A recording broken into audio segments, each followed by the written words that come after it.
Hi friends, കഴിഞ്ഞ ദിവസം നമ്മൾ 9th സ്റ്റാൻഡേർഡിലെ റിഡോക്സ് പ്രവർത്തനങ്ങൾ എന്ന ചാപ്റ്റർ പഠിച്ചിട്ടുണ്ടായിരുന്നു അല്ലേ? അപ്പോൾ ആ ചാപ്റ്ററിന്റെ പാർട്ട് 2 വീഡിയോ ആണ് ഇന്നത്തെ ക്ലാസ്സിൽ നമ്മൾ ചെയ്യുന്നത്.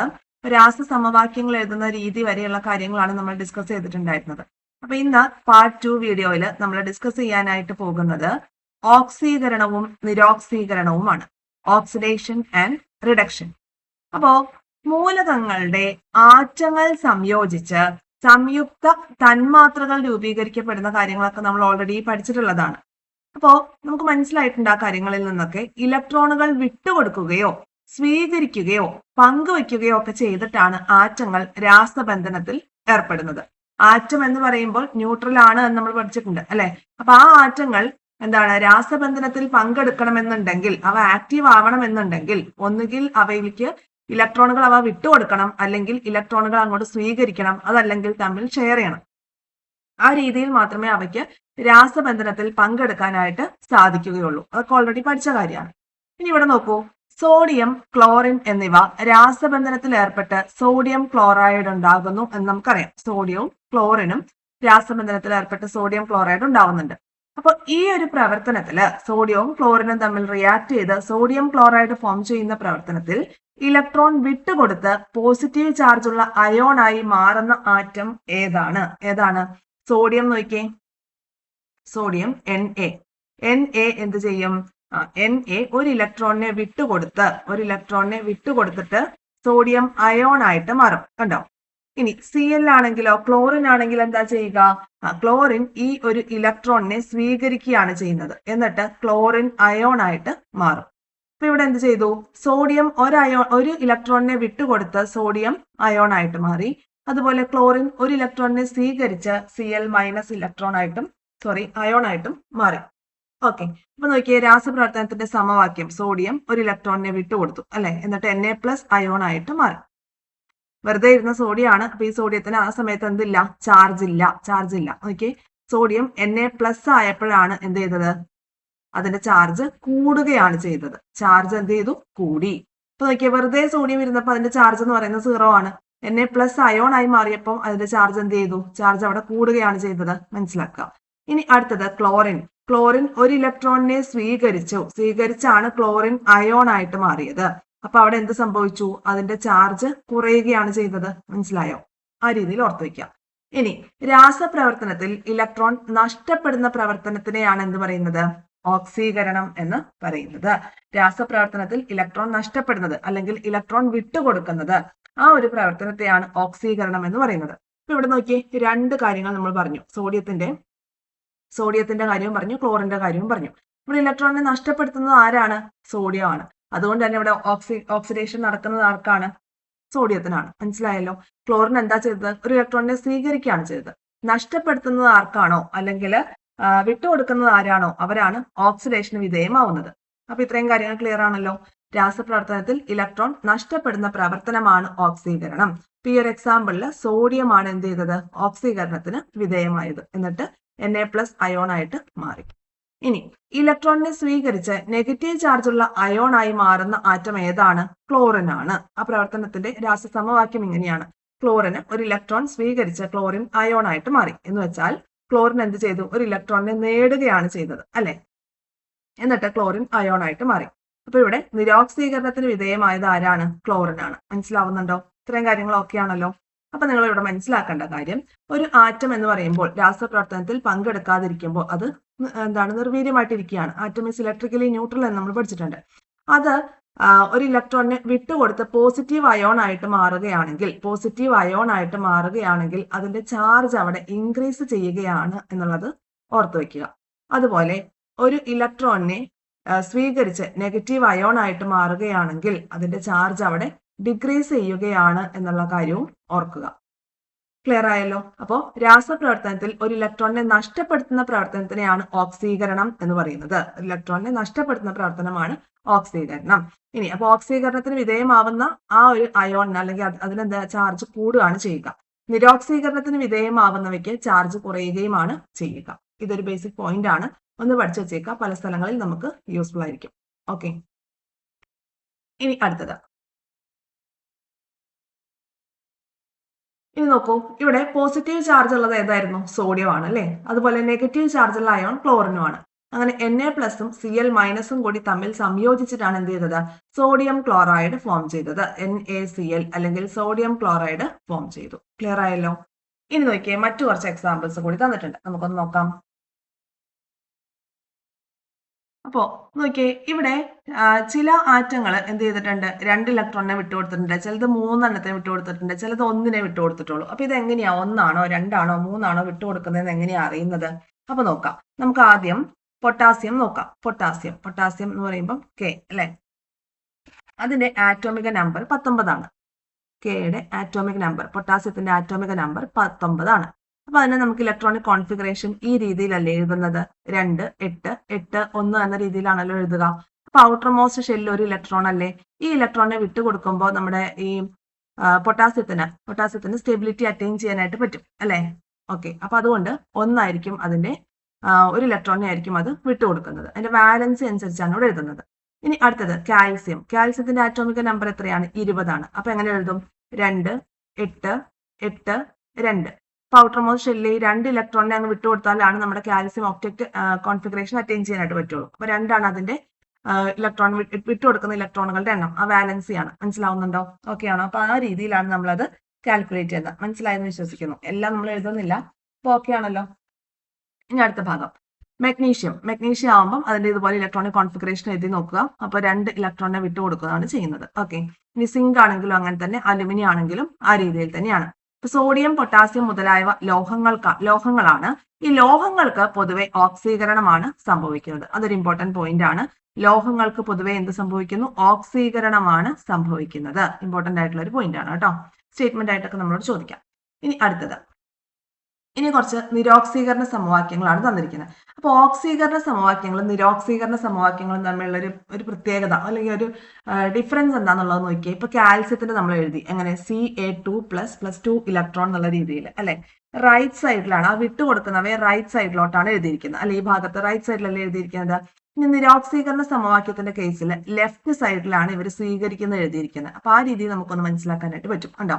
ഇലക്ട്രോൺ സ്വീകരിക്കപ്പെടുന്ന ഇലക്ട്രോണിന്റെ എണ്ണം ലെഫ്റ്റ് സൈഡിലാണ് നിരോക്സീകരണ സമവാക്യങ്ങളിൽ എഴുതിയിരിക്കുന്നത്. ഓക്കെ, അപ്പൊ ഇനി നമുക്ക് അടുത്തത് ഫ്ലൂറിന്റെ നോക്കാം. അപ്പൊ ഫ്ലൂറിന്റെ കേസിൽ നമുക്കറിയാം 9 ആണ് ആറ്റോമിക നമ്പർ. 2, 7 എന്ന രീതിയിൽ എഴുതാം. അപ്പൊ ഈ 7 ഇലക്ട്രോൺ വിട്ടുകൊടുക്കുകയാണോ ഒരു ഇലക്ട്രോൺ ഇങ്ങോട്ട് മേടിക്കുകയാണോ ഫ്ലൂറിന് ഒബ്ജക്റ്റ് അറ്റൈൻ ചെയ്യാൻ വേണ്ടി ഏറ്റവും എളുപ്പമായിട്ടുള്ളത്? ഒരു ഇലക്ട്രോൺ സ്വീകരിക്കുകയാണ്. അപ്പോൾ ഫ്ലൂറിൻ എന്ത് ചെയ്തു? ഒരു ഇലക്ട്രോണിനെ സ്വീകരിച്ച് F- ആയിട്ട് മാറി. ഇനി ക്ലോറിൻ എന്ത് ചെയ്തു? ഒരു ഇലക്ട്രോണിനെ സ്വീകരിച്ചുകൊണ്ട്, ക്ലോറിൻ എന്ന് പറയുമ്പോൾ എത്രയാ? 17 ആണ് അല്ലെ. ക്ലോറിൻ 17 ആണ്. അപ്പൊ 2, 8, 7 ഒരു ഇലക്ട്രോണിനെ സ്വീകരിച്ചുകൊണ്ട് എന്ത് ചെയ്തു? ക്ലോറിൻ അയോൺ ആയിട്ട് മാറി. ബ്രോമിനും ഒരു ഇലക്ട്രോണിനെ സ്വീകരിക്കുകയാണ് ചെയ്തത്. ഓക്സിജൻ ആണെങ്കിലും ശരി 2 ഇലക്ട്രോണിനെ സ്വീകരിക്കുകയാണ് ചെയ്തത്. 8 അല്ലേ ഓക്സിജന്റെ? ഇപ്പൊ 2, 6 എന്നാണ്. ലാസ്റ്റ് ഷെല്ലിൽ 2 ഇലക്ട്രോണും കൂടി ഉണ്ടെങ്കിൽ ഓക്സിജൻ സ്വീകരിക്കാനായിട്ട് പറ്റും. അപ്പൊ ഈ കാര്യങ്ങൾ ഓക്കെ ആയല്ലോ. ഇനി അടുത്ത ഭാഗത്തേക്ക് നോക്കാം. ഓക്സീകരണം എന്ന് പറഞ്ഞാൽ എന്താണ്, നിരോക്സീകരണം എന്ന് പറഞ്ഞാൽ എന്താണെന്നുള്ളത് ക്ലിയർ ആയി, ഏകദേശം ക്ലിയർ ആയി എന്ന് വിശ്വസിക്കുന്നു. ഓക്സീകരണം എന്ന് പറയുമ്പോൾ എന്താണ്? ഒരു ഇലക്ട്രോണിനെ വിട്ടുകൊടുത്തുകൊണ്ട് അയോണുകളായി മാറുന്നതാണ് ഓക്സീകരണ സമവാക്യങ്ങളുടെ ഭാഗത്ത് വരുന്നത്. ലോഹങ്ങളൊക്കെ പൊതുവെ ഓക്സീകരണ അവസ്ഥ കാണിക്കുന്ന അല്ലെ ഓക്സീകരണ ടെൻഡൻസി ഉള്ളവയാണ് ലോഹങ്ങൾ. ഇനി നിരോക്സീകരണ സമവാക്യം എന്ന് പറയുമ്പോൾ എന്താണ്? ഇലക്ട്രോണുകളെ സ്വീകരിച്ചുകൊണ്ട് അയോണുകളായി മാറുന്നവയാണ് നിരോക്സീകരണം എന്ന് ഉദ്ദേശിക്കുന്നത്. ഓക്കെ അല്ലെ. ഇനി അടുത്ത ഭാഗം. അപ്പോൾ ഫ്ലൂറിൻ, ക്ലോറിൻ മുതലായവ അലോഹങ്ങളാണ്. ഈ പോയിന്റാണ് ഇപ്പൊ നമ്മൾ പറഞ്ഞത്. അലോഹങ്ങൾക്ക് പൊതുവെ രാസപ്രവർത്തനങ്ങളിൽ നിരോക്സീകരണമാണ് സംഭവിക്കുന്നത്. ഇത് നമുക്ക് മാറ്റി തരാനുള്ള സാധ്യതയുണ്ട്. ലോഹങ്ങൾക്ക് ഓക്സീകരണവും അലോഹങ്ങൾക്ക് നിരോക്സീകരണവുമാണ് സംഭവിക്കുന്നത്. ഓക്കെ, ഇനി പോസിറ്റീവ് അയോണുകൾ ഇലക്ട്രോൺ സ്വീകരിച്ച് ആറ്റങ്ങളായിട്ട് മാറാം. ഇവയും നിരോക്സീകരണ രാസപ്രവർത്തനങ്ങൾക്ക് ഉദാഹരണമാണ്. നോക്കിയേ, നമ്മൾ നേരത്തെ പറഞ്ഞത് എന്താണ്?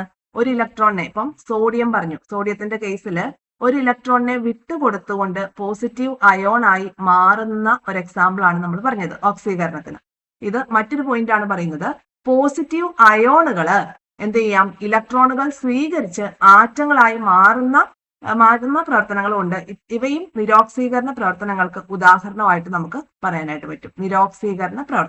നിരോക്സീകരണം എന്ന് പറയുമ്പോൾ എപ്പോഴും എന്താ ചെയ്യുന്നത്? ഒരു ഇലക്ട്രോൺ സ്വീകരിക്കുകയാണ് ചെയ്യുന്നത്. ഓക്കെ, നിരോക്സീകരണ പ്രവർത്തനങ്ങളിൽ എപ്പോഴും ഇലക്ട്രോണുകൾ സ്വീകരിക്കുകയാണ് ചെയ്യുന്നത്. ഇപ്പൊ ക്ലോറിന്റെ കേസിൽ നോക്കിയേ, ക്ലോറിൻ എന്താ ചെയ്തത്? ഒരു ഇലക്ട്രോൺ സ്വീകരിച്ചുകൊണ്ട് ക്ലോറിൻ അയോൺ ആയിട്ട് മാറുകയല്ലേ ചെയ്തത്, അല്ലെ? പക്ഷെ ഇവിടുത്തെ കേസിൽ എന്താ പറയുന്നത്? ഇവിടെ സിൽവർ ആണ്. ഈ സിൽവർ അയോൺ എന്താ ചെയ്തേ? ഒരു ഇലക്ട്രോണിനെ സ്വീകരിച്ചുകൊണ്ട് സിൽവർ ആറ്റമായിട്ട് മാറി. അതുപോലെ കോപ്പർ ഒരു 2 ഇലക്ട്രോണിനെ സ്വീകരിച്ചുകൊണ്ട് എന്ത് ചെയ്തു? കോപ്പർ ആറ്റമായിട്ട് മാറി.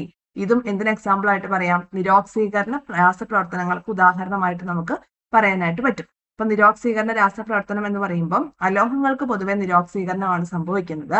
അതുപോലെ തന്നെ ആറ്റങ്ങൾ ഇലക്ട്രോണുകൾ സ്വീകരിച്ച് അയോണുകളായി മാറുന്നതും, അതുപോലെ തന്നെ പോസിറ്റീവ് അയോണുകൾ, ശ്രദ്ധിക്കണം, പോസിറ്റീവ് അയോണുകൾ ഇലക്ട്രോണുകൾ സ്വീകരിച്ച് ആറ്റങ്ങളായി മാറുന്ന പ്രവർത്തനവും നിരോക്സീകരണ രാസപ്രവർത്തനങ്ങൾക്ക് ഉദാഹരണമാണ്. നോക്കിയേ, പോസിറ്റീവ് അയോണുകളുടെ കാര്യം എന്നാണ് എടുത്തു പറഞ്ഞിട്ടുണ്ട്, ശ്രദ്ധിക്കണം. പോസിറ്റീവ് അയോണുകൾ എന്ത് ചെയ്യും? ഇലക്ട്രോണുകൾ സ്വീകരിച്ച് ആറ്റങ്ങളായിട്ട് മാറുന്നതും നിരോക്സീകരണത്തിൽ വരും. അതുപോലെ തന്നെ നെഗറ്റീവ് ആയിട്ടുള്ള അയോണുകൾ എന്ത് ചെയ്യുന്നുണ്ട്? ഇലക്ട്രോണുകളെ വിട്ടുകൊടുക്കുന്നുണ്ട്. അങ്ങനെയും അവ ആറ്റങ്ങളായിട്ട് മാറുന്നുണ്ട്. മനസ്സിലായോ? ഇനി നോക്കിയേ, ഇവിടെ നമ്മൾ സോഡിയം ആറ്റത്തിന്റെ കേസ് പറഞ്ഞു. ഈ സോഡിയം ആറ്റം എന്ത് ചെയ്യും? ഒരു ഇലക്ട്രോണിനെ വിട്ടുകൊടുത്തുകൊണ്ട് സോഡിയം അയോൺ ആയിട്ട് മാറുകയാണ് ചെയ്യുന്നത്.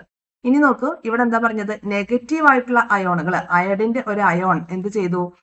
ഒരു ഇലക്ട്രോണിനെ വിട്ടുകൊടുത്തുകൊണ്ട് അയഡിൻ ആറ്റമായിട്ട് മാറി. മനസ്സിലാവുന്നുണ്ടോ? ക്ലിയർ ആവുന്നുണ്ടോ? ഓക്കെ. അതുപോലെ സൾഫർ എന്ത് ചെയ്തു? സൾഫർ 2- ഇതൊരു അയോൺ ആണ്, നെഗറ്റീവ്ലി ചാർജ്ഡ് അയോൺ ആണ്. ആ അയോൺ എന്ത് ചെയ്തു? 2 ഇലക്ട്രോണുകളെ വിട്ടുകൊടുത്തുകൊണ്ട് സൾഫറിന്റെ ഒരു ആറ്റമായിട്ട് മാറി. ഇതും എന്തിന് എക്സാമ്പിൾ ആയിട്ട് നമുക്ക് പറയാം? ഓക്സീകരണ രാസപ്രവർത്തനത്തിന് എക്സാമ്പിൾ ആയിട്ട് പറയാം. മനസ്സിലായോ? ഈ 2 പഠിച്ച് ഓർത്തു വെക്കുക. പോസിറ്റീവ് അയോണുകൾ ഒരു ഇലക്ട്രോണിനെ സ്വീകരിച്ച ആറ്റങ്ങളായി മാറുന്നത് നിരോക്സീകരണ രാസപ്രവർത്തനമാണ്. നെഗറ്റീവ് ആയിട്ടുള്ള അയോണുകൾ ഇലക്ട്രോണുകളെ വിട്ടുകൊടുത്തുകൊണ്ട് ആറ്റമായി മാറുന്നത് ഓക്സീകരണ രാസപ്രവർത്തനത്തിനും ഉദാഹരണമാണ്. മനസ്സിലാക്കി വെക്കുക.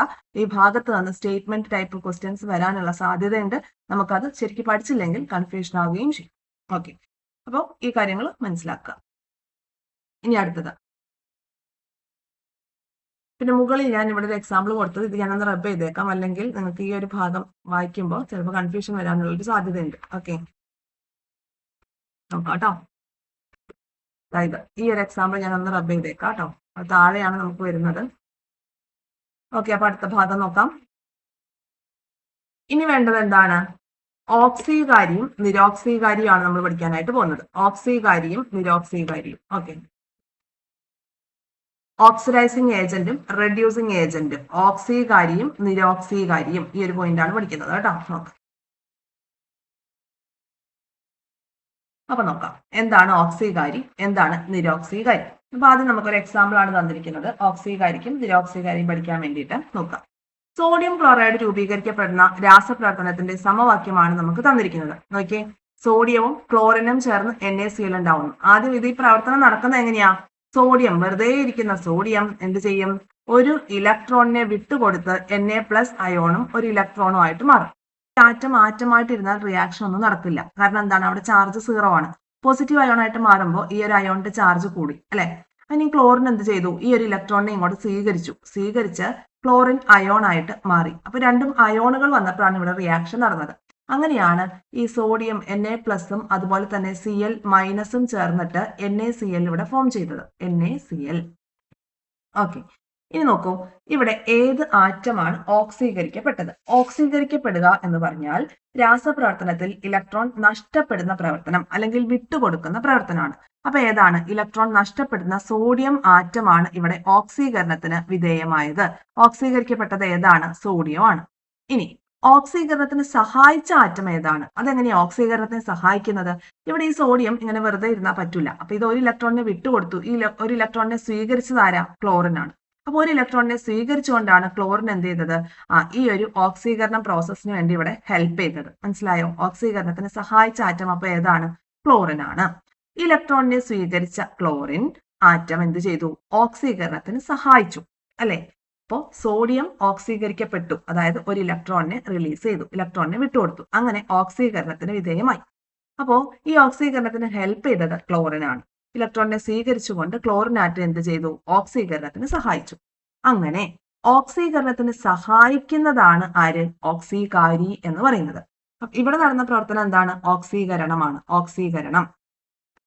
ഓക്സീകരണം ആണ് ഈ ഒരു ഭാഗത്ത് നടന്നത്. അതായത് ഒരു ഇലക്ട്രോണിനെ വിട്ടുകൊടുക്കുകയാണ് ചെയ്തത്. അപ്പോഴാണ് ഓക്സീകരണം നടക്കുന്നത്.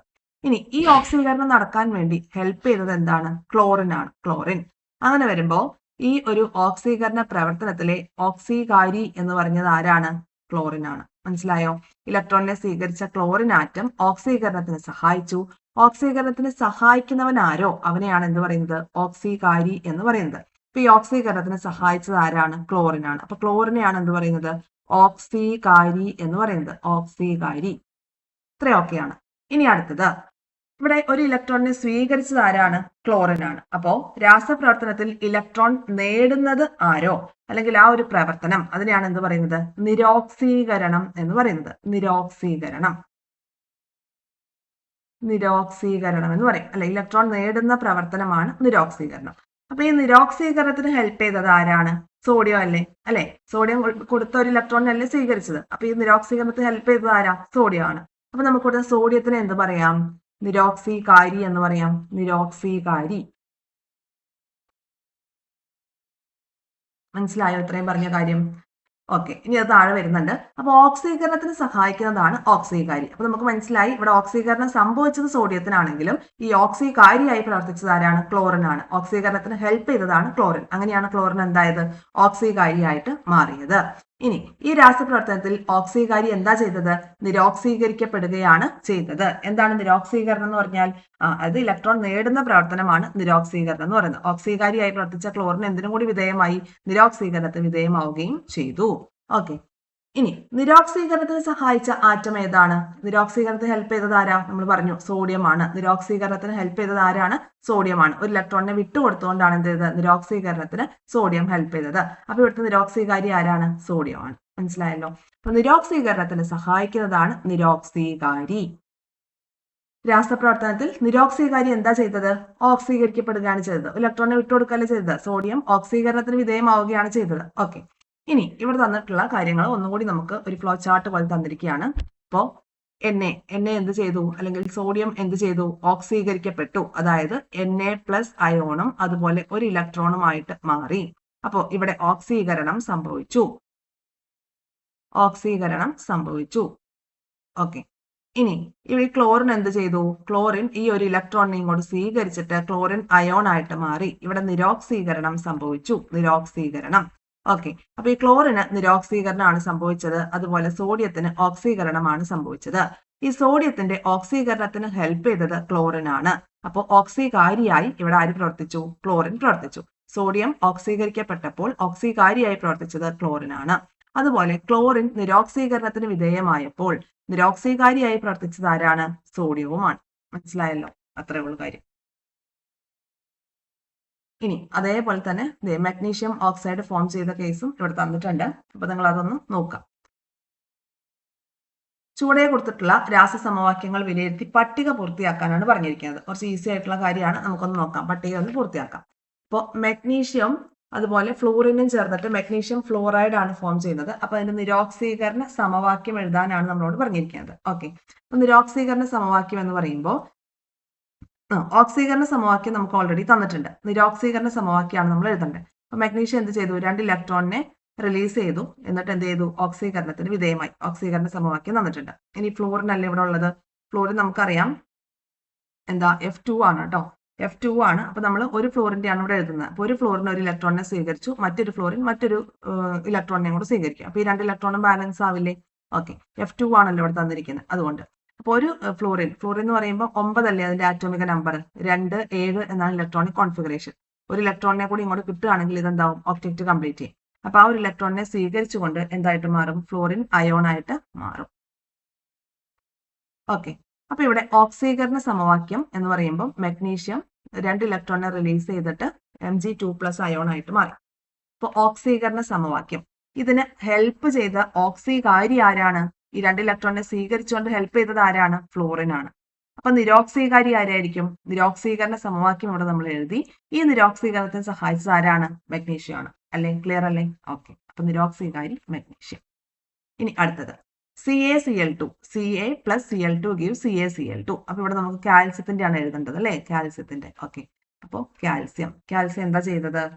2 ഇലക്ട്രോണിനെ റിലീസ് ചെയ്തിട്ട് അതിന്റെ വാലൻസി അനുസരിച്ചാണ് നമ്മൾ ഈ ഇവിടെ എത്ര ഇലക്ട്രോൺ റിലീസ് ആവുന്നു എന്നുള്ളത് തീരുമാനിക്കുന്നത് കേട്ടോ. ഓക്കെ, അപ്പൊ 2 ഇലക്ട്രോണിനെ റിലീസ് ചെയ്യുന്നു. അപ്പൊ ക്ലോറിൻ ഇവിടെ Cl2 അല്ലേ, ഒരു ക്ലോറിൻ എന്ത് ചെയ്തു? ഒരു ഇലക്ട്രോണിനെ അങ്ങ് സ്വീകരിച്ചു. അതുപോലെ അടുത്തൊരു ക്ലോറിനും കൂടി ഇവിടെ ഉണ്ട് കേട്ടോ. അടുത്ത ക്ലോറിൻ അടുത്തൊരു ഇലക്ട്രോണിനെ സ്വീകരിച്ച് ഇവിടെ വീണ്ടും എന്ത് ചെയ്തു? ക്ലോറിൻ അയോൺ ഫോം ചെയ്തു. ക്ലിയർ അല്ലേ? ഓക്കെ, ഇനി അടുത്തത്. അപ്പൊ ഇവിടുത്തെ ഓക്സികാരി ആരാ? ഓക്സികാരിയായിട്ട് വരുന്നത് ആരാണ്? ക്ലോറിൻ ആണ് ഓക്സികാരിയായിട്ട് വരുന്നത്. നിരോക്സീകരണത്തിന് വിധേയമാവുന്നത് ഏതാണോ അതാണ് ഓക്സികാരിയായിട്ട് വരുന്നത്. ഓക്കെ, ഓക്സീകരണത്തിന് വിധേയമാവുന്ന ഏതാണോ അതാണ് നിരോക്സീകാരിയായിട്ട് വരുന്നത്. അപ്പൊ കാൽസ്യം ആണ് ഇവിടുത്തെ നിരോക്സീകാരി. ഇനി അയൺ Fe+O2 gives Fe2O3 ആണ്. അപ്പൊ നമുക്കിവിടെ എഴുതാം. ഇവിടെ ഓക്സീകരണ സമവാക്യം തന്നിട്ടുണ്ടെങ്കിൽ നമുക്ക് നിരോക്സീകരണമാണ് എഴുതേണ്ടത്. അപ്പൊ എന്ത് ചെയ്യാം?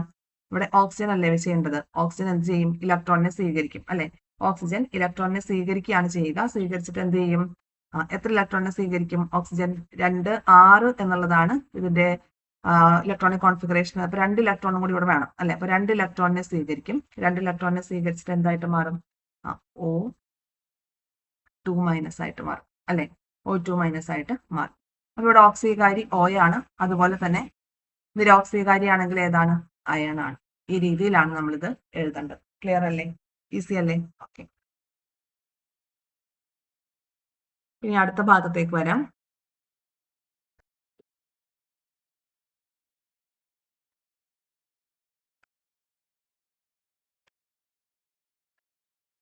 ഇനി നമ്മൾ ഓക്സിഡേഷൻ നമ്പറിനെ കുറിച്ചാണ് നോക്കാനായിട്ട് പോകുന്നത്. Oxidation number. അപ്പൊ നോക്കാം, മൂലകങ്ങളുടെ സംയോജകത അല്ലെങ്കിൽ വാലൻസി. നമ്മൾ നേരത്തെ പറഞ്ഞില്ലേ, ആ ഒരു വാലൻസിയെ കുറിച്ച് നമുക്ക് അറിയാം. അപ്പൊ സോഡിയം നോക്കിയാൽ സോഡിയം 11 ആറ്റോമിക നമ്പർ 281. അപ്പൊ ഇലക്ട്രോണിക വിന്യാസം 281 എന്ന് എഴുതുമ്പോൾ ഈ അവസാനത്തെ ഷെല്ലിലുള്ള ഒരു ഇലക്ട്രോൺ ഉണ്ട്. അപ്പൊ ആ ഒരു ഇലക്ട്രോണിനെ അങ്ങ് വിട്ടുകൊടുത്താലാണ് നമ്മുടെ സോഡിയത്തിന് പെട്ടെന്ന് ഒക്ടറ്റ് കംപ്ലീറ്റ് ചെയ്യാനായിട്ട് പറ്റുള്ളൂ അല്ലെ? അപ്പൊ അതിന്റെ വാലൻസി അല്ലെങ്കിൽ സംയോജകത എന്ന് പറയുന്നത് എത്രയാണ്? 1 ആണ്. ഓക്കെ, ഇനി പൊട്ടാസ്യം ആണെങ്കിൽ 19 281. അപ്പൊ ഇവിടെയും എന്താണ്? 1 തന്നെയാണ് ഇതിന്റെ വാലൻസി ആയിട്ട് വരുന്നത്. ഫ്ലൂറിൻ ആണെങ്കിലോ ലാസ്റ്റ് ഷെല്ലിൽ 7 എണ്ണം ഉണ്ട്. അപ്പൊ ഈ 7 എണ്ണത്തിന് വിട്ടുകൊടുക്കുകയാണോ ഒരെണ്ണം കൊണ്ട് സ്വീകരിക്കുകയാണോ? ഫ്ലൂറിന് എളുപ്പം ഒരെണ്ണത്തിനെ സ്വീകരിക്കുകയാണ്. ഓക്കെ, അപ്പോൾ 1 ഇതിന്റെ സംയോജകതയായിട്ട് വരുന്നത്. ഇനി ക്ലോറിൻ ആണെങ്കിൽ ഇവിടെയും ഈ പറഞ്ഞ പോലെ ഫ്ലൂറിന്റെ കേസ് പറഞ്ഞ പോലെ തന്നെയാണ് 1 അതിന്റെ സംയോജകത. മഗ്നീഷ്യം ആണെങ്കിൽ ഈ 2 ഇലക്ട്രോണിനെ അങ്ങ് വിട്ടുകൊടുക്കാണ് എളുപ്പം അല്ലെ? ആ രീതിയിലാണ് നമ്മൾ നോക്കേണ്ടത്. ഓക്കെ, അപ്പോൾ ഓക്സിഡേഷൻ നമ്പർ നമ്മൾ നോക്കാനായിട്ട് പോവാണ്. അപ്പൊ ഈ മൂലകങ്ങളുടെ സംയോജകതയിൽ നിന്നും രാസപ്രവർത്തനത്തിൽ മൂലകങ്ങൾ ഇലക്ട്രോണുകൾ നേടുകയാണോ നഷ്ടപ്പെടുകയാണോ എന്ന് നമുക്ക് മനസ്സിലാക്കാനായിട്ട് സാധിക്കും ഇല്ലേ? ഇപ്പൊ നമ്മൾ പറഞ്ഞ എന്താണ്? ക്ലോറിന്റെ കേസിൽ ക്ലോറിൻ രാസപ്രവർത്തനത്തിൽ പങ്കെടുക്കുമ്പോൾ ഈ 7 ഇലക്ട്രോണിനെ വിട്ടുകൊടുക്കുകയാണോ ചെയ്യാം? ഒരു ഇലക്ട്രോണിനെ സ്വീകരിക്കുകയാണോ ചെയ്യാം? ഒരു ഇലക്ട്രോണിനെ സ്വീകരിക്കുകയാണ് ചെയ്യുന്നത്. അതേപോലെ മഗ്നീഷ്യം ആണെങ്കിലോ 12 ആറ്റോമിക നമ്പർ. ഈ മഗ്നീഷ്യം 6 ഇലക്ട്രോണിനെ സ്വീകരിച്ച് ഇവിടെ ഒബ്ജക്റ്റ് കംപ്ലീറ്റ് ചെയ്യാൻ ശ്രമിക്കുമോ അതോ ഈ 2 ഇലക്ട്രോണിനെ വിട്ടുകൊടുക്കാൻ ശ്രമിക്കുമോ? 2 ഇലക്ട്രോണിനെ വിട്ടുകൊടുക്കാനാണ് ശ്രമിക്കുക. അതായത് മൂലകത്തിന്റെ സംയോജകതയിൽ നിന്നും രാസപ്രവർത്തനത്തിൽ മൂലകങ്ങൾ ഇലക്ട്രോണുകൾ നേടുകയാണോ അതോ നഷ്ടപ്പെടുത്തുകയാണോ ചെയ്യുക എന്ന് നമുക്ക് മനസ്സിലാവും. ഇത് വ്യക്തമാക്കുന്നതിന് വേണ്ടിയിട്ട് ഓക്സിഡേഷൻ നമ്പർ ഉപയോഗിക്കുന്നുണ്ട്. അപ്പോ ഇലക്ട്രോണുകൾ നഷ്ടപ്പെടുമ്പോൾ പോസിറ്റീവ് അയോൺ ആയിട്ടും മനസ്സിലാക്കാം. ഇലക്ട്രോണുകൾ നഷ്ടപ്പെടുമ്പോൾ പോസിറ്റീവ് അയോൺ ആയിട്ടും ഇലക്ട്രോണുകൾ നേടുമ്പോൾ നെഗറ്റീവ് അയോൺ ആയിട്ടും രൂപപ്പെടും. ഇപ്പൊ നമ്മൾ സോഡിയത്തിന്റെ കേസ് പറഞ്ഞത് തന്നെ. സോഡിയം എന്ന് പറയുന്നത് ഇങ്ങനെ നിർവീര്യമായിട്ട് ഇങ്ങനെ ഇരിക്കുകയാണ്. അപ്പൊ ഒരു ഇലക്ട്രോണിനെ അങ്ങോട്ട് വിട്ടുകൊടുത്താൽ എന്താവും? Na+ അയോൺ ആയിട്ട് മാറും അല്ലെ? ഒരു ഇലക്ട്രോണിനെ വിട്ടുകൊടുത്താൽ. ഇനി ക്ലോറിന്റെ കേസിൽ നമ്മൾ പറഞ്ഞു എന്താണ്? ഈ ഒരു ഇലക്ട്രോണിനെ ഇങ്ങ് സ്വീകരിച്ചു. അപ്പോഴാണ് എന്ത് ചെയ്തത്? ക്ലോറിൻ മൈനസ് അയോൺ ആയിട്ട് മാറിയത്. അപ്പൊ 2 തരത്തിലുള്ള അയോൺസ് ആണ് ഉള്ളത്. പോസിറ്റീവ് അയോൺസും ഉണ്ട്, അതുപോലെ തന്നെ നെഗറ്റീവ് അയോൺസും ഉണ്ട്. ഓക്കെ, ഇനി ഒരു സംയുക്തത്തിലെ എല്ലാ രാസബന്ധനങ്ങളും അയോണികമായി പരിഗണിച്ചാൽ അതിലെ ഓരോ ആറ്റത്തിലും രൂപം കൊള്ളുന്ന ചാർജിനെ ആ ആറ്റത്തിന്റെ ഓക്സിഡേഷൻ നമ്പർ അല്ലെങ്കിൽ ഓക്സീകരണ അവസ്ഥ എന്നാണ് പറയുന്നത്.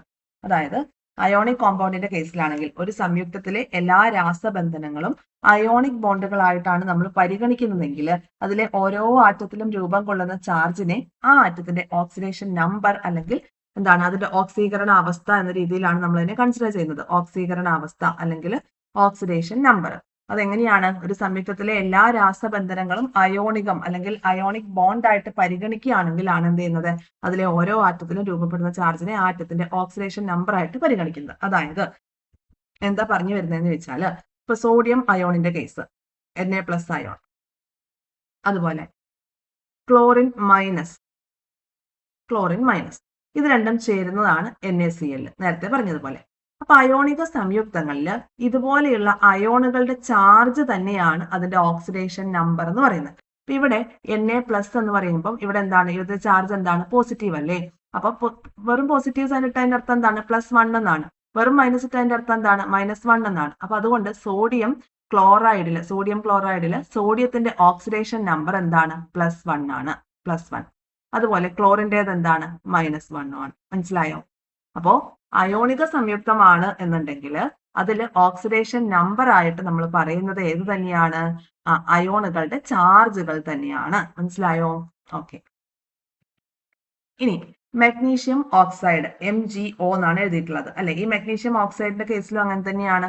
എന്താ, മഗ്നീഷ്യത്തിന്റെ ഓക്സിഡേഷൻ നമ്പർ +2, മഗ്നീഷ്യത്തിന്റെ +2 ആയിട്ടും ഓക്സിജന്റെ എന്താണ്, -2 ആയിട്ടുമാണ് പരിഗണിക്കുന്നത്. ക്ലിയർ ആയോ? നോക്കിയേ, നമ്മളിവിടെ കണ്ടു മഗ്നീഷ്യത്തിന്റെ ആറ്റോമിക നമ്പർ എത്രയാണ്, 12. കണ്ടോ? ഓക്സിജന്റെ 8. നോക്കാം. മഗ്നീഷ്യത്തിൻ്റെത് 12, ഓക്സിജന്റേത് 8. നോക്കിയേ, 2, 8, 2. ഇവിടെ ഓക്സിജന്റെ നമ്മൾ എങ്ങനെ എഴുതും, ഇലക്ട്രോണിക് കോൺഫിഗറേഷൻ 2, 6 എന്ന് എഴുതും. ഓക്സിജന് 2 ഇലക്ട്രോണിനെ ഇങ്ങോട്ട് സ്വീകരിക്കണം. മഗ്നീഷ്യത്തിലാണെങ്കിൽ ഈ 2 ഇലക്ട്രോണിനെ അങ്ങോട്ട് വിട്ടുകൊടുക്കണം. അപ്പോ മഗ്നീഷ്യത്തിന്റെ ഓക്സിഡേഷൻ നമ്പർ എന്താണ്, 2 ആണ് അല്ലെ. Mg2+ ആണ്. Mg2+ + 2 ഇലക്ട്രോൺ എന്ന രീതിയിലാണ് ഉണ്ടാവുക. ഓക്സിജൻ ആണ് എന്താ ചെയ്യുക, ഈ 2 ഇലക്ട്രോണിനെ ഇങ്ങോട്ട് സ്വീകരിക്കുകയല്ലേ ചെയ്യുക. ഓക്സിജൻ എന്ത് ചെയ്യും, 2 ഇലക്ട്രോണിനെ സ്വീകരിച്ച് എന്താ ചെയ്യുന്നത്, O2- ആയിട്ട് മാറുകയാണ് ചെയ്യുന്നത്. മനസ്സിലായോ? അപ്പോ ഇതിന്റെ നമുക്ക് എന്ത് കിട്ടി, ഇതിന്റെ ഓക്സിഡേഷൻ നമ്പർ നമുക്ക് കിട്ടി. ഓക്കെ, 2 ആണെന്നുള്ളത് കിട്ടി. മഗ്നീഷ്യത്തിന്റെ ഓക്സിഡേഷൻ നമ്പർ 2, 2+ ഉണ്ടോ. അതുപോലെ ഓക്സിജന്റെ ആണെങ്കിൽ 2- എന്നുള്ളതിൽ നിന്ന് നമുക്ക് -2 ആണ് ഇതിന്റെ ഓക്സിഡേഷൻ എന്നുള്ളതും കിട്ടും. ഓക്കെ ആണ്. ഇനി അടുത്തത്, ഇലക്ട്രോണുകൾ പങ്കുവയ്ക്കപ്പെട്ടുകൊണ്ടാണ് എന്ത് ചെയ്യുന്നത്, ഇലക്ട്രോണുകൾ പങ്കുവയ്ക്കപ്പെട്ടുകൊണ്ടാണ് സഹസംയോജക സംയുക്തങ്ങൾ ഉണ്ടാവുന്നത്. അപ്പൊ ഈ സഹസംയോജക സംയുക്തങ്ങളുടെ കേസിലേക്ക് നോക്കുമ്പോൾ ഇലക്ട്രോൺ നെഗറ്റിവിറ്റി ഏറ്റവും കൂടിയ ആറ്റത്തിലേക്ക് പങ്കുവയ്ക്കപ്പെട്ട ഇലക്ട്രോണുകൾ സ്ഥാനമാറ്റം ചെയ്യപ്പെടുന്നുവെന്ന് സങ്കല്പിച്ചിട്ടാണ് ഇവയിലെ ഓക്സിഡേഷൻ നമ്പർ നിർണ്ണയിക്കുന്നത്. ഇപ്പൊ നമ്മൾ പറഞ്ഞത് എന്താണ്, അയോണിക് കോമ്പൗണ്ടിന്റെ കേസിൽ എങ്ങനെയാണ് ഓക്സിഡേഷൻ നമ്പർ കണ്ടെത്തുന്നതെന്നാണ് പറഞ്ഞത്. ഇനി അടുത്തത്, ഇലക്ട്രോണുകൾ പങ്കുവയ്ക്കപ്പെട്ടുകൊണ്ട് ഫോം ചെയ്യുന്ന സഹസംയോജക സംയുക്തങ്ങളുണ്ട്. അപ്പൊ ഇവയില് ഇലക്ട്രോൺ നെഗറ്റിവിറ്റി ഏറ്റവും കൂടിയ ആറ്റത്തിലേക്ക് പങ്കുവയ്ക്കപ്പെട്ട ഇലക്ട്രോണുകൾ സ്ഥാനമാറ്റം ചെയ്യപ്പെടുന്നു എന്നുള്ള ഒരു സങ്കല്പനം. അപ്പൊ ആ ഒരു സങ്കല്പത്തിന്റെ അടിസ്ഥാനത്തിലാണ് ആറ്റങ്ങളുടെ ഓക്സിഡേഷൻ നമ്പർ പറയുന്നത്. ഉദാഹരണത്തിനായിട്ട് സഹസംയോജക സംയുക്തമായിട്ടുള്ള HF. ഓക്കെ, ഇതില് ഇലക്ട്രോൺ നെഗറ്റിവിറ്റി കൂടിയത് ഏതാണ്, ഫ്ലൂറിൻ ആണെന്ന് നമുക്കറിയാം. അപ്പൊ ഇതിനകത്ത് എന്താ പറയുന്നത്, ഇലക്ട്രോൺ നെഗറ്റിവിറ്റി കൂടിയ ഫ്ലൂറിനിലേക്ക് ഇലക്ട്രോണുകൾ സ്ഥാനമാറ്റം ചെയ്യപ്പെടുന്നു എന്ന് സങ്കല്പിച്ച് ഫ്ലൂറിന്റെ ഓക്സിഡേഷൻ നമ്പർ -1 ആയിട്ടാണ് പരിഗണിക്കുന്നത്.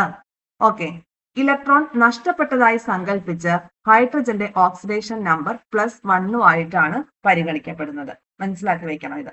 അപ്പോൾ സഹസംയോജക സംയുക്തമായിട്ടുള്ള HF, ഇതില് ഇലക്ട്രോൺ നെഗറ്റിവിറ്റി കൂടിയ Fലേക്ക്, ഫ്ലോറിനിലേക്ക് ഇലക്ട്രോണുകൾ സ്ഥാനമാറ്റം ചെയ്യപ്പെടുന്നു എന്ന് സങ്കല്പിച്ചുകൊണ്ട് ഫ്ലൂറിന്റെ ഓക്സിഡേഷൻ നമ്പർ -1 ആയിട്ടും അതുപോലെ തന്നെ ഇലക്ട്രോൺ നഷ്ടപ്പെട്ടതായി സങ്കല്പിച്ച് ഹൈഡ്രജന്റെ ഓക്സിഡേഷൻ നമ്പർ +1 ആയിട്ടുമാണ് പരിഗണിച്ചിരിക്കുന്നത്. ഇനി നോക്കിയേ, ഒരു സംയുക്തത്തിലെ ഘടക ആറ്റങ്ങളുടെ ഓക്സിഡേഷൻ നമ്പറുകളുടെ ആകെത്തുക എന്ന് പറയുന്നത് 0 ആയിരിക്കും. ഇവിടെ ഹൈഡ്രജന് നമ്മൾ പറഞ്ഞ എന്താണ്, +1 ആണെന്ന് പറഞ്ഞു. ഫ്ലോറിനില് -1 ആണെന്ന് പറഞ്ഞു. അപ്പൊ ഈ ഒരു സംയുക്തത്തില് ഘടക ആറ്റങ്ങളായിട്ടുള്ള ഹൈഡ്രജന്റെയും ഫ്ലൂറിന്റെയും ഓക്സിഡേഷൻ നമ്പറുകളുടെ ആകെ തുക എന്ന് പറയുന്നത് എന്തായിരിക്കും, 0 ആയിരിക്കും. നോക്കിയേ, -1 +1 രണ്ടും ക്യാൻസൽ ആയിപ്പോയി 0 വന്നു. ഇനി അടുത്തത്, മുകളിൽ നമ്മൾ കൊടുത്തിരിക്കുന്നതും കൂടി ഇത് സ്യൂട്ടബിൾ ആണോ എന്ന് നോക്കാം. നമ്മൾ പറഞ്ഞ എന്താണ്, മഗ്നീഷ്യത്തിന് +2 ആണെന്ന് പറഞ്ഞു. അപ്പൊ ഇതിന്റെ ഈ +2, അതുപോലെ ഓക്സിജന്റെ എന്താണ്, -2, ഇതിന്റെ രണ്ടിന്റെയും തുക 0 ആയിരിക്കണം. അടുത്ത കേസ് നമ്മൾ പറഞ്ഞ എന്താണ്, സോഡിയവും ക്ലോറിനും. സോഡിയത്തിന്റെ എന്താണ്, +1 ആണ്. ക്ലോറിന്റെ എന്താണ്, -1 ആണ്. ഇതിന്റെ രണ്ടിന്റെയും കൂടെ തുക എന്ന് പറയുന്നത് എന്തായിരിക്കണം, 0 ആയിരിക്കണം. എല്ലായിടത്തും അത് ആപ്ലിക്കബിൾ ആണ്. മനസ്സിലായോ? അപ്പൊ ഒരു സംയുക്തത്തിലെ ഘടക ആറ്റങ്ങളുടെ ഓക്സിഡേഷൻ നമ്പറുകളുടെ ആകെ തുക 0 ഇത് മനസ്സിലാക്കി വെക്കുക. ഇതിന്റെ ബേസിസിൽ നമ്മൾ കുറച്ച് കാര്യങ്ങൾ കണ്ടുപിടിക്കാനുണ്ട്, ഓക്സിഡേഷൻ നമ്പർ കണ്ടുപിടിക്കാനുണ്ട്. അപ്പൊ അതിന്റെ അൾട്ടിമേറ്റ് ആയിട്ടുള്ള പോയിന്റ് എന്ന് പറയുന്നത് ഇതാണ്. ഒരു സംയുക്തത്തിലെ ഘടക ആറ്റങ്ങളുടെ ഓക്സിഡേഷൻ നമ്പറുകളുടെ ആകെ തുക എന്ന് പറയുന്നത് എന്താണ്? 0. അടുത്ത പോയിന്റ്, മൂലക തന്മാത്ര എലമെന്റ്സ് അല്ലെ. അപ്പോൾ എലമെന്ററി തന്മാത്രകളിൽ മോളിക്യൂൾസില് ആറ്റങ്ങള് ഇലക്ട്രോണുകളെ തുല്യമായി പങ്കുവയ്ക്കുന്നതിനാൽ മൂലകാവസ്ഥയിൽ ഓക്സിഡേഷൻ നമ്പർ 0 പരിഗണിക്കുന്നത്.